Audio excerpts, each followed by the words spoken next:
When I took the job, I told myself it would be easy money, just keeping watch over a cemetery at night.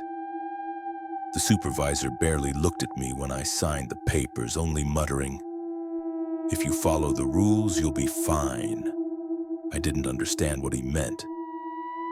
Not until the first night.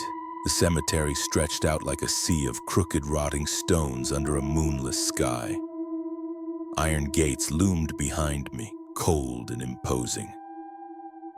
The air carried a chill far sharper than it should have in early autumn. My flashlight cut thin beams across cracked angels and leaning crosses, shadows twisted longer than they had any right to be. I walked the path slowly, gravel crunching under my boots. The silence was thick, pressing down on my ears. That's when I felt the weight in my pocket, a folded piece of paper. I swear it hadn't been there before. My hands trembled as I opened it. Rule 1. Never look directly at the statues after midnight. I swallowed, uneasy. The angel closest to me seemed to lean just a little closer now. Wings spread wider than when I first passed. My heart thumped. I kept my eyes down and kept moving. At 12:30 a.m., a whisper drifted through the air. It came from behind me, soft and raspy, calling my name. It sounded like dry leaves scraping over stone, yet clear. I froze, my skin crawling. The paper shifted in my hand, new ink crawling across it, dark and fresh. Rule 2. If you hear your name, do not turn around. It isn't me. My legs shook uncontrollably, but I pushed forward, forcing my breath steady. I didn't dare glance back. By 1:10 a.m., I reached the caretaker's shed. Its door hung half open, the darkness inside thicker than night itself. I shouldn't have looked, but curiosity, foolish and fatal, got the better of me. Inside, a lantern flickered to life on its own, casting long, dancing shadows. It revealed rows of rusted tools, and in the far corner, a chair. Someone sat in it, head tilted, face hidden under a wide-brimmed, shadowed hat. Who was that, and why were they here? The paper burned in my hand as new words seared themselves onto the page. Rule 3. Do not acknowledge the caretaker. He has been dead for years. The figure shifted, a slow, deliberate movement. I slammed the door shut, the bang echoing through the silent graveyard, and stumbled backward. My pulse hammered in my ears. By 2 a.m., the ground itself seemed restless. I heard faint scratching beneath the soil, a dry, insistent rasp, as if something clawed upward from under the graves. The path trembled faintly beneath my feet. I dared to glance at the rules. The paper felt hot. Rule 4. If you hear scratching beneath the ground, keep walking, never stop. My throat went dry. The sound followed me, a constant chilling companion no matter which path I took. I could almost feel fingers brushing the underside of my boots. At 2:45 a.m., the bell tower tolled.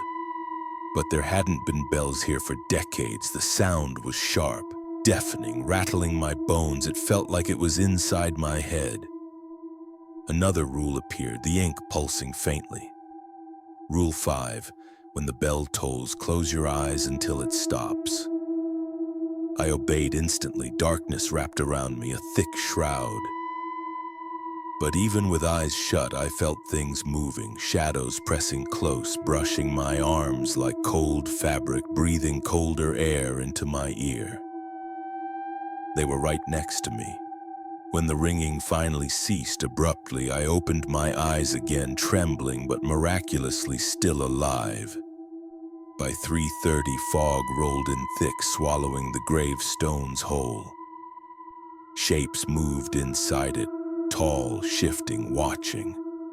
Their silhouettes pulsed with a pale, sickly light. They looked like distorted figures waiting in line, the paper smeared with fresh, damp ink. Rule 6. Do not approach the lights in the fog. They are not human. I backed away slowly, but the fog clung to me, heavy and damp, chilling me to the bone. I stumbled, disoriented, into an old crypt. Its stone door yawned open like a hungry mouth. The air inside was stale, suffocating, a smell of ancient decay. A coffin lay cracked in the center. Something inside it shifted, a low creak, a rustle of ancient fabric. No, no, no, new words scrawled themselves violently across the paper, almost burning my fingertips. Rule 7. Never enter a crypt after 3 a.m. I didn't wait for the lid to finish moving. I fled, scrambling out into the oppressive fog. By 4 a.m., the cemetery was alive. I don't mean with people.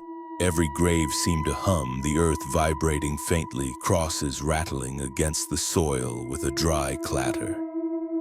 The air smelled of rot and iron, stronger now. From the corner of my eye, I saw the statues again. They were closer, always closer. One angel's head seemed to be turned towards me. Another rule appeared, stark and undeniable. Rule 8. If the statues move, do not run. Running makes them follow. So I walked. My legs screamed to sprint, my heart hammered like a drum, but I walked. Step by agonizing step, heartbeat by agonizing heartbeat. Each slow movement was torture. By 5 a.m., I reached the chapel at the far end of the cemetery. Its doors stood ajar, a faint, inviting candlelight flickering inside. For the first time that night, a deceptive warmth touched the air. I stepped closer, drawn, tempted by the light. The rule sheet hissed with new ink, a warning almost audible. Rule 9. Do not enter the chapel. The prayers are not meant for you. A low whisper rose inside, a chorus of voices chanting in a language I didn't understand. It sounded ancient and hungry. I turned away, forcing myself back toward the main gate, the light a false promise behind me. At 6 a.m., the sky began to pale with the first weak light of dawn. Relief surged through me, a desperate wave, until I heard footsteps behind me, slow, steady, deliberate, following. A final rule burned into the paper, the words seared into my mind. Rule 10. Do not look back until you have left the gates. I gritted my teeth and walked forward, every instinct screaming to glance over my shoulder. The footsteps grew louder, closer, until they matched mine perfectly, a chilling echo. I could feel a cold presence directly behind me. At last, I stepped beyond the gates. The air shifted, warm again, the world alive with birdsong and the distant sounds of mourning. I dared to turn. The cemetery behind me was utterly empty. Silent, as if nothing had ever moved there at all. I dropped the keys into the supervisor's hand later that morning. He smiled faintly. So you made it through? I only nodded, my voice gone. I didn't tell him about the whispers, the statues, the scratching, or the things still standing in the corner of my memory. Because I knew deep down that cemetery wasn't resting. It was waiting. I will never step foot there again.